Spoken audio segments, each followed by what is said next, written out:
Welcome back to Kings engineering. इस video के अंदर हम लोग सॉलिडवर्क्स का इंट्रोडक्शन देखेंगे। हम यहाँ पे सॉलिडवर्क्स के बारे में सभी चीज़ें जानने वाले हैं।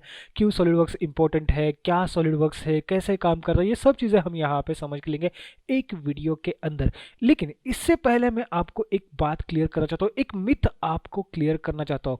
मार्केट में एक मिथ है कि सॉलिडवर्क्स सीखने से पहले आपको ऑटोकैड सीखना जरूरी है, आपको ऑटोकैड आना बहुत इंपॉर्टेंट है, देन ओनली आप सॉलिडवर्क्स सीख सकते हो। तो मैं आपको यहाँ पे बताता हूँ, सॉलिडवर्क्स सीखने के लिए ऑटोकैड की कोई नॉलेज की जरूरत नहीं पड़ेगी, कोई कमांड्स आपको वहां से यूज में नहीं आएंगे। आपको एक चीज यहाँ पे आनी चाहिए, वो है कि आप एक पेन और पेंसिल से 3D मॉडल्स एक पेज के ऊपर ड्रॉ कर सकते हो। इतना अगर आपका एक्सपीरियंस है, इतना अगर आपको आता है, ये बेसिक चीज अगर आपको आती है, तो आप इजीली सॉलिडवर्क्स अडॉप्ट कर लोगे। ये मेरी तरफ से गारंटी है। अब यहाँ पे ये बात आती है कि ये कौन बोलता है, कौन लोग जो है जो बोलते हैं कि सॉलिडवर्क्स सीखने से पहले ऑटोकैड सीखना जरूरी है।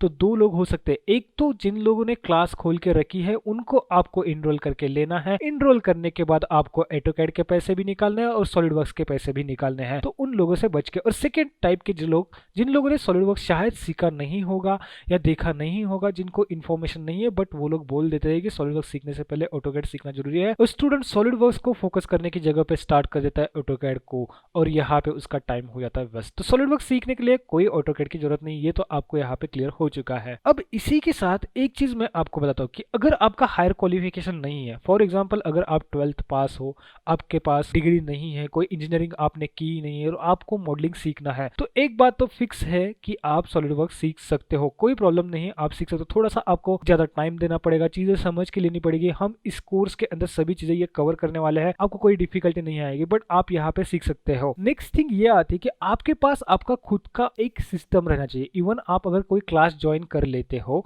और वहां पे जाके बैठ के प्रैक्टिस करते हो, आपने 3 महीने 6 महीने का क्लास किया, आप फिर से घर पे आते हो, एंड देन अगर 1 महीने का भी गैप पड़ जाता है, तो आप आधी चीजें यहाँ पे भूल जाएंगे। तो आपको क्या करना है कि आपके पास एक अच्छा सिस्टम हो जिसके अंदर सॉलिडवर्क्स चल सकता है, ये इंश्योर कर लेना है। अब यहाँ पे आते हैं हम सॉलिडवर्क्स के इंपॉर्टेंस के ऊपर कि सॉलिडवर्क्स ही हमें क्यों सीखना चाहिए। तो देखिए, मार्केट में बहुत सारे सॉफ्टवेयर है, आप अगर जाओगे खोजने तो मॉडलिंग के लिए एनसिस होगा, कटिया होगा, एनएक्स होगा, ऐसे बहुत सारे सॉफ्टवेयर्स आपको मिलेंगे, ब्लेंडर वगैरह बहुत सारे सॉफ्टवेयर्स मिलेंगे। तो सॉलिडवर्क्स क्यों इंपॉर्टेंट, देखिए पहला पॉइंट तो ये आता है कि जो सॉलिडवर्क्स सॉफ्टवेयर है, इसकी फिजिबिलिटी बहुत जगह पे है, इसमें बहुत सारे काम किए जाते हैं, इसमें मॉडलिंग होती है, इसमें सिमुलेशन होता है, इसमें फ्लो सिमुलेशन होता है, उसके साथ अगर आपको स्ट्रक्चर मॉडल यूज करना है तो वो भी कर सकते हैं।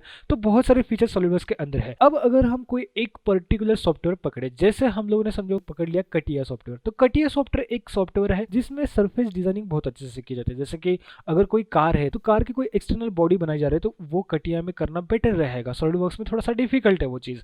तो ऐसे सॉफ्टवेयर क्या होते हैं कि एक पर्टिकुलर पॉइंट के ऊपर फोकस करते हैं। फॉर एग्जांपल अगर एनसिस जाए, तो एनसिस में एनालिसिस का काम किया जाता है, वो काम सेम सॉलिडवर्क्स के अंदर भी होगा, और वो सॉलिडवर्क्स के अंदर जो काम होने वाला है उसमें थोड़े से पुअर रिजल्ट मिलेंगे। लेकिन मैं आपको प्रेफर यही करूंगा, पुअर रिजल्ट मिले या नहीं मिले, आपको सॉलिडवर्क्स ही बेटर ऑप्शन रहेगा। तो आपको बस यही करना है कि एक सॉफ्टवेयर सीख लेना है और उसी के साथ आपको बहुत सारे फीचर्स यूज कर सकते हैं।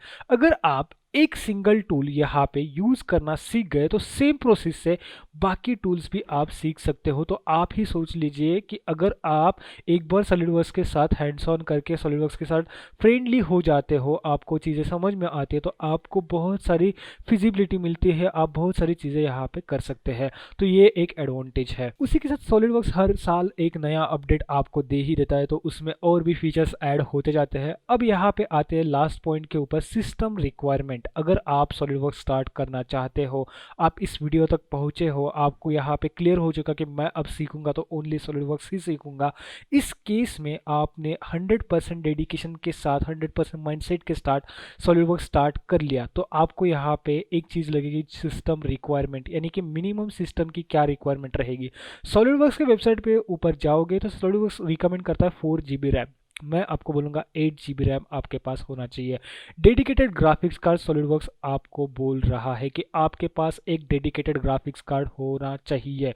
मैं ये बोलूँगा कि डेडिकेटेड ग्राफिक कार्ड नहीं है, दैट्स ओके। अगर आपके पास इंटेल का कोई भी एक अच्छा सा ग्राफिक्स कार्ड है और आपकी प्रोसेसिंग पावर अच्छी है, अगर मैं रिकमेंड करूँ तो i3 12th वर्जन के ऊपर अगर कोई भी आपके पास अगर प्रोसेसर है और उस प्रोसेसर के साथ जो इनबिल्ड ग्राफिक्स कार्ड आ रहा है वो अगर आपके पास है, दैट्स ओके। आप याद रखना i3 12th वर्जन के ऊपर, इसके नीचे आपको थोड़ी सी प्रॉब्लम आएगी, आपका एप्लीकेशन क्रैश होने की पॉसिबिलिटी ज़्यादा बढ़ जाएगी। उसके साथ एसएसडी होना बहुत इंपॉर्टेंट है। एसएसडी एक आपको यहाँ पे फास्टर परफॉर्मेंस प्रोवाइड कर देते हैं, जल्दी से फाइल रीड हो जाती है और जल्दी से फाइल राइट हो जाते हैं, तो आपको एक यूज़र फ्रेंडली और स्मूथ एक्सपीरियंस मिलता है। तो आपको एसएसडी होना आपके सिस्टम में इंश्योर कर लेना है। इन रिक्वायरमेंट के साथ, जितनी 3 रिक्वायरमेंट मैंने अभी आपको बताई, उसी के साथ अगर आप थोड़ा सा डेडिकेशन और आपका 100% माइंडसेट के साथ इस कोर्स को अगर स्टार्ट करते हो तो definitely end of this course आपको सॉलिडवर्क्स की बहुत अच्छी नॉलेज आएगी। चलिए इस वीडियो में इतना ही था, मिलते हैं नेक्स्ट वीडियो में।